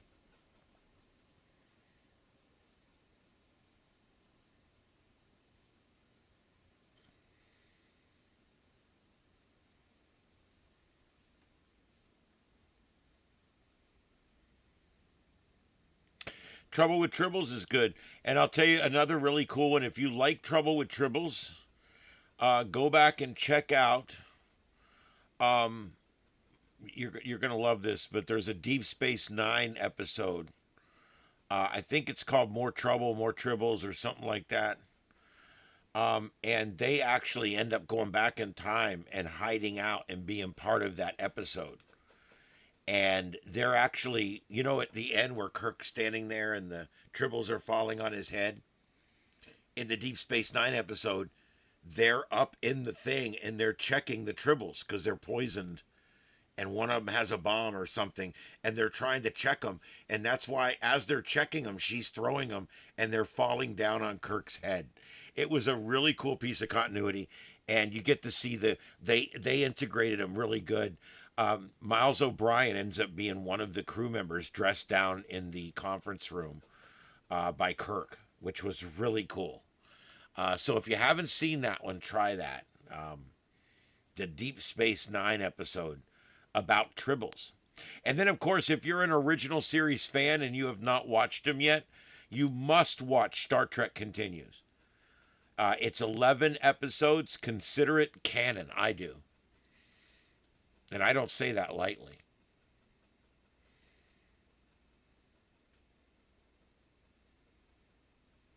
No, I don't know what those. I don't know what Trouble with Tribbles had anything to do with Khan.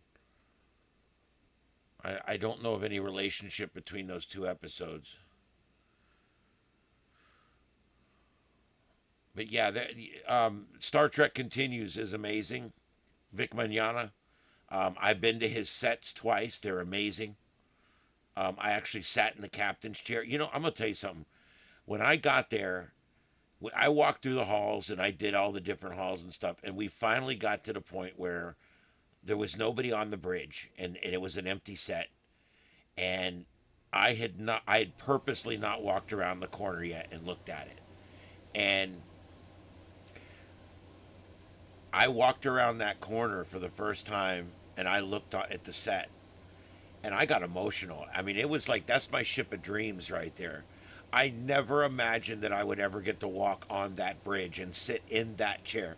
And I walked right up there and I walked right up to that chair and I reached out and I touched it and I sat down in it and I looked forward between the navigator and the helmsman. I looked forward out the window, out the view screen, which is actually a 100-inch television, and it was an absolutely breathtaking experience. If you want to visit the original series set, there's two of them. I think one's in Ticonderoga, New York, and one is in Sandusky, Ohio. They're both excellent. They're both worth seeing. Um,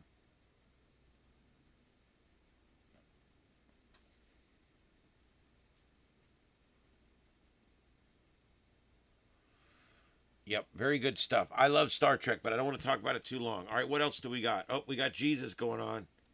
Oh, uh, what's going on? Yeah. All right. So, all right. I'm going to be signing off here in just a few minutes. If you guys can give me any last comments, I will be rolling that new closer tonight again and every night. Eventually, I'm going to change out a few of the graphics.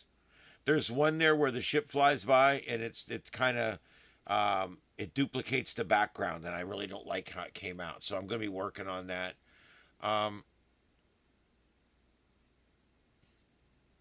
you think we should do it now, or I thought we were going to do it at the end of the year? I mean, we could do it now. It's April 1st. I'm not doing it tonight, of course, but we could do that. If you want, remind me tomorrow night or the next night when it's not as busy, and we'll do that. I can take 20 minutes and just have everybody say, look, we're going to put in your 3 predictions for the year, and put in number 1 in your prediction, number 2 in your prediction, number 3 in your prediction, and then what I'll do is I'll copy all those down with your screen name, and then we'll go back through them again at the end of the year and see what came through. I think that would be fun. Let's do that. Boy, the numbers were really a little lower tonight. I don't know what. I think because I started with the president, a lot of people don't want to sit and listen to the president, no matter how important it is. They just don't. They don't give a shit. They don't want to listen to it. And I get it, whatever. But I couldn't not take the president. He's talking about this whole thing that's going on. I couldn't just not take the president.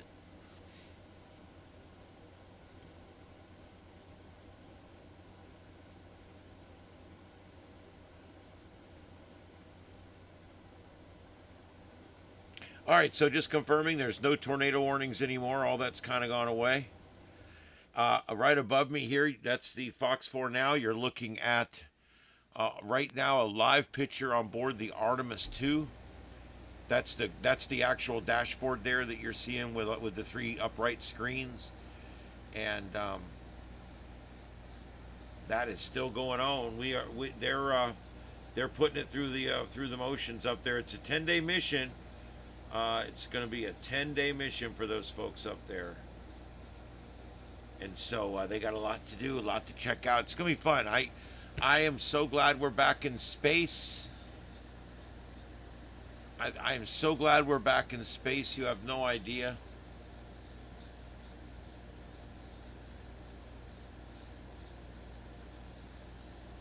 Yep. And if you've never watched Star Trek Continue, I'm going to beat you over the head about it. Go watch it. Star Trek Continues.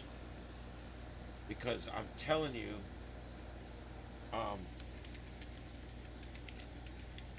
I know what you're thinking. A lot of people are like, I don't want to watch that because they're no better. You know, I don't want to watch it. Whatever. Look, trust me, it's worth watching. I really do. I think they're great. They play them so well, and you know, each person that they have plays each part. They just do such a great job. The guy that plays Captain Kirk is absolutely amazing. The time and effort that they put in.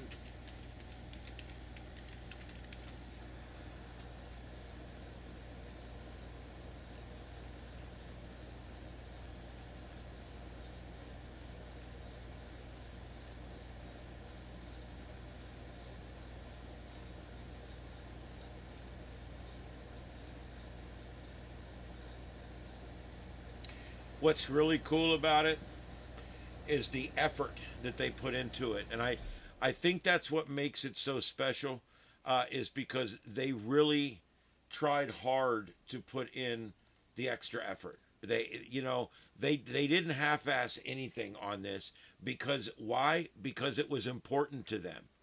You know, this is their Star Trek. It's important to them, and I think this guy Vic Mignogna, he actually made the sets and everything. I mean, everything that you see on this, basically they made from scratch, which is kind of amazing, actually, when you think about it. Could you imagine setting out one day to go make Star Trek sets and things like that? And I want to just show you guys a few scenes here. I'm not going to play the audio, but I want you to look at the quality of this. You will find the quality of this to be so. It's even better than like the original series.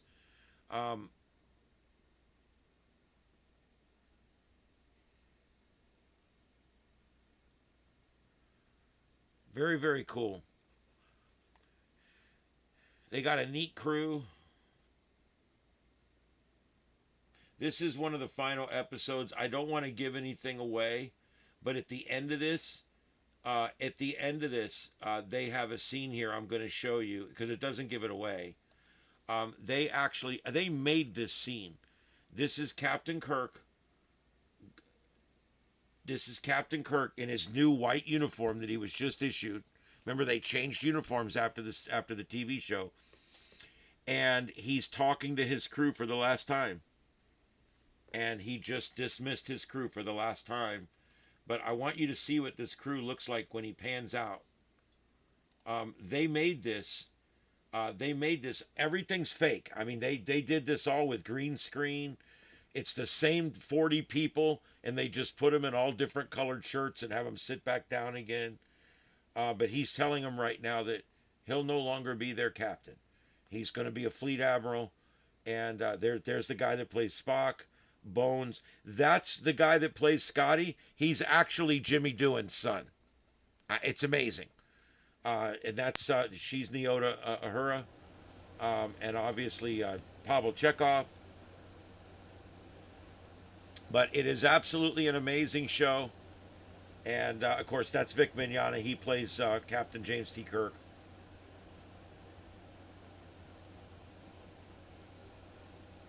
But they use new scores of the original music. It's like really cool because it's all the original music, except they've rescored it and they've mixed it and done different things with it. He's really good with this kind of stuff. And when they remake stuff, one of the really cool things that they went back and remade was one of the scenes. I'm going to see if I can pull it up real quick. Do you guys remember? I know I did this not long ago, but I love this series so much. When someone spends this much time on something. Do you guys remember Mirror Mirror? Do you guys remember Mirror Mirror? The episode where they go to the alternate universe. You guys remember that? Well, in this episode, what they do is they take you right back to that moment when Kirk beams back to the regular universe, and he tells Spock, he says, one man can make a difference. One man can change this and make a difference. And it actually works on Spock. And this shows you what happens when the other Kirk comes back and then this Spock ends up mutinying. It's amazing. So you get to see the episode after the episode, basically. They recreated these uniforms identically to the ones from the original series. Remember, this is the alternate universe uniforms. And he's telling him right here, you can change it. You can make these changes. You can fix this. And so they end up, here they all are in there. Here's when they come back. This is the actual alternate crew arriving back on the ship. And then the whole episode goes from there. And it is really, it's really a good episode. And like I said, I've sat on this set. Look, they go so far as putting the high back on the chair. Anytime it was not the real Captain Kirk chair, they put the high back on it to remind you that was a different ship or whatever. They even did the decals on the door and everything. I don't know. Just the amount of quality here is absolutely amazing. So if you haven't watched it yet, by all means, watch it.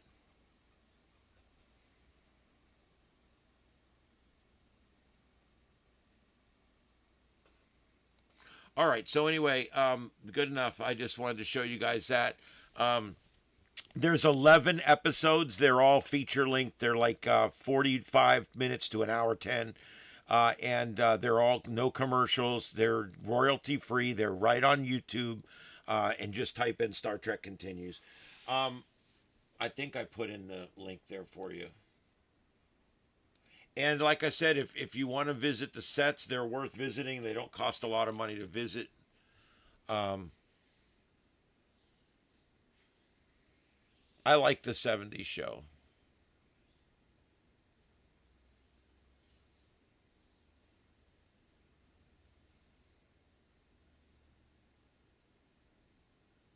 That's true. Many of the things we take for granted today were invented for space.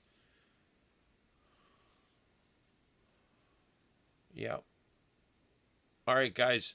There's my 2 hours coming up. Last call for the chat room, and I'm going to play a couple. I'll play one song, and then I'm going to play the closer. It'll be a 4-minute song, and then I'll play the closer, and then we'll go from there. I will be back tomorrow night, and Friday night, Saturday night. We'll play it by ear. I'm not aware of anything big going on this weekend. I've got most of the weekend. I will be available around the studio, so I will be watching for breaking news. I'm also working on an alert system, and I've got like 5 different things I'm working on here, trying to get figured out. The merchandise store is up, and it's working. It seems to be working. I haven't actually tested it yet though, but there is about 8 products on there already, and I'm going to be adding more products to that.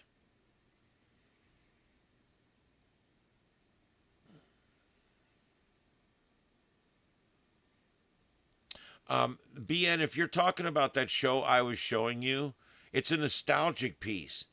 You have to remember, the original Star Trek happened in the 60s, 64 through 68, okay? 69, actually, roughly, early 69. And that's when that show went on. So, and then after it went off the air, after 3 seasons, it became very popular in syndication. So what ended up happening, people like Vic Mignogna, and also people like, what's his name? I'll come up with it in just a minute. Anyway, the guy that does the other one. These 2 guys created these sets and there's 10 more episodes out there too, called Star Trek Phase 2. Those are worth watching. There's also other ones. Star Trek Farragut is another fan series that's worth watching. There's 3 or 4 other ones that are good too. They go downhill a little bit, but still worth watching if you're really into it. You can even be a part of one of these fan films. You can volunteer for one. You can even star in them. It's really cool. You can go there and rent the studio. For $1,000, you can rent that studio for like 3 days and shoot your whole show there. It's amazing. It's really a cool resource. Yes, it's completely independent. They're allowed to do it. Paramount allows them to do the sets. There's certain they have to meet certain criteria, but yeah, they do. And it's the entire Desilu set. It's not just the bridge. It's the bridge. It's the complete engineering deck, including the ceiling and everything. It's the complete transporter room, break room, which is also the conference room. It's also got Kirk's quarters, which was also Spock's quarters and backwards. They've also got the auxiliary control room. They've got sick bay. They've got the Jeffries tube, the brig, and then, of course, the bridge. And the bridge is amazing. It takes your breath away. And they also had a replica of the Guardian of Forever that I haven't even seen yet because it was still in the box. But they've got a full size of the Guardian of Forever that's going to be set up, and you can get your pictures with that too. And they've got several other things like that as well. And they actually, if you go to these sets, they actually, especially, I don't know about Ticonderoga, but I do know about Sandusky and Ohio. They actually let you sit in the captain's chair. You get to sit in all the chairs. You get to gently press the buttons. Yes.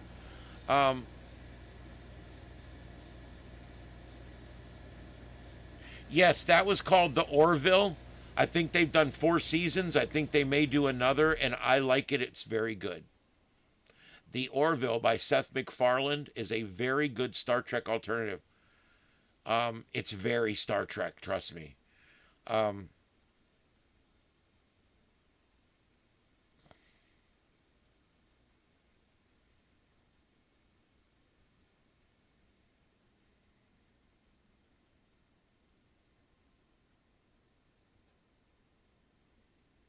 Deploribus, I'm not sure which one you're talking about.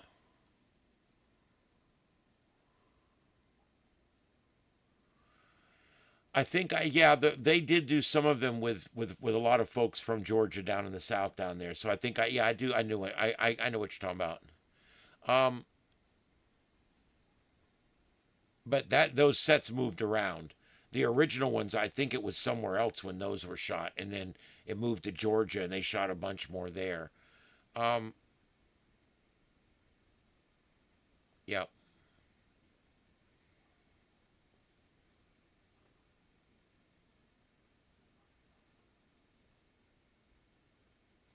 Yep, it's a completely independent production, made by love, made by people giving their own time, and done very seriously. Done with television quality for sure. Um, just an absolute amazing amount of quality that went into these shows.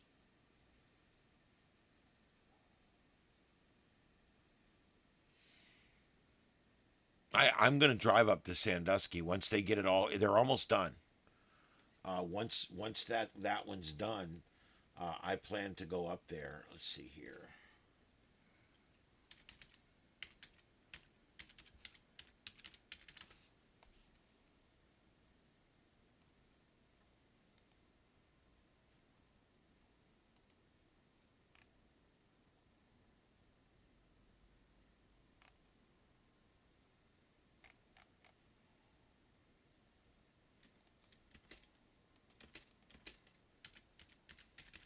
Man, they need some SEO help.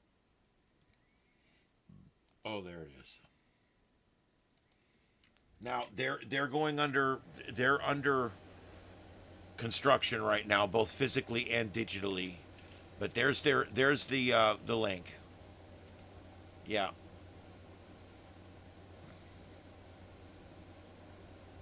Yeah, and then if you guys are just into sci-fi, other things I would recommend is that new Battlestar Galactica. Watch it in order. That's very good. And Stargate, SG-1, Stargate Atlantis, Stargate Universe. 17 seasons of amazing television. You could binge watch for a year. There's some good sci-fi out there, and there's a lot of crap out there, like anything that Kurtzman had anything to do with. Um,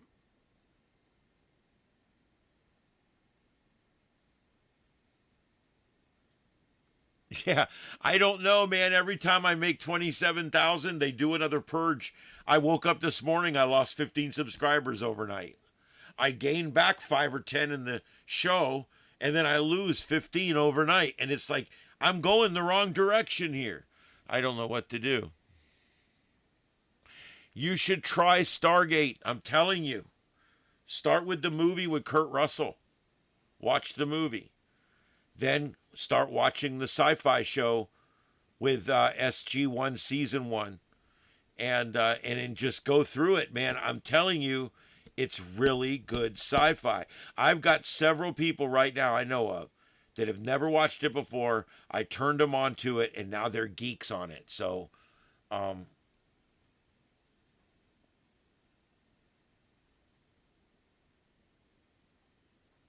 yeah, Stargate's amazing. Richard Dean Anderson, just an absolutely amazing show. I love the cast. Love the cast. Okay. All right, guys. I think I'm going to call it. There's my 2 hours right there. I'm going to see y'all later. There's not much else going on. All the tornado warnings have been allowed to expire. Our spacecraft is safely slingshotting around the backside of the planet right now on its journey towards the moon. And we'll be touching base back with that again tomorrow. I'll be giving you guys a full update. And we'll go from there. So, all right, everybody, going to play a song, and then I'll play the new opener again. For those that haven't seen it, I think it's cool. The closer, I mean. And that's really all there is for tonight, guys. I do appreciate everybody coming in, and I appreciate the time. I hope that everybody enjoyed the show. Where is it at? Oh, there it is. All right, guys. I will see you tomorrow night at 9 p.m. right here for the Sights and Sounds of Earth. My name's Ian. We'll see you guys next time. Have a good night, everybody.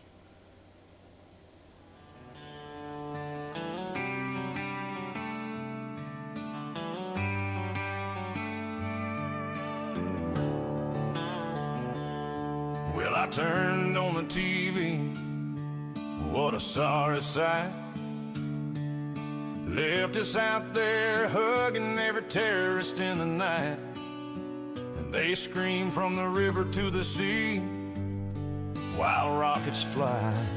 Then cry when the bad guys make the good guys die. They'll defend every dictator from Tehran to Havana. Long as he hates America, he's their kind of man. Oh, it ain't right to live no more. It's right and wrong. The left keeps picking the bad guys every time they sing their song. They love the tyrants, the thugs, and the crooks, while the rest of us are working and reading the good book. Blue states are broken, red states are rolling in dough, but they still scream tax the rich like it's some kind of show. They march with blow-up rats in rainbow capes, blue-haired Karens and beta males in their safe space parade. They glue themselves to the road for the climate today. Tomorrow they're blocking traffic for some new Marxist play. They'll cancel your job if you don't use the right word, but defend every groomer and pedophile they've ever heard. It ain't right to live no more. It's right and wrong. The left keeps backing the bad guys, singing the same old song. They cheer for the terrorists, the socialists, the crooks, while their cities burn down and they rewrite all the books. Blue states tax you till you're broke, red states let you keep your pay, but they still scream, eat the red, every single day. California's bankrupt, New York City's a mess, Chicago's on fire and they blame it on right-wing stress. They spend like drunk sailors on every dumb idea, while red states are thriving with low taxes and cold beer. They print more money than a counterfeit ring, then wonder why inflation's got the middle class on the brink. They say they're for the people, but they hate the working man. They love every tyrant with a 5-year plan. From Hamas to Maduro, from Beijing to Tehran, if he hates America, he's their kind of man. It ain't right to live no more. It's right and wrong. The left keeps choosing evil every time they play that song. They'll back the bad guys, the thugs, and the crooks, while the rest of us are praying and reading the good book. Blue states are dying, red states are doing just fine.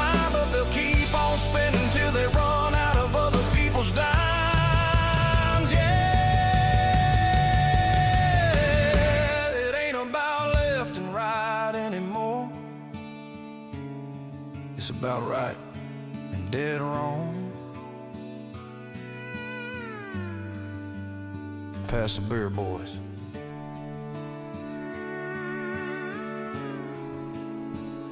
We got work to do.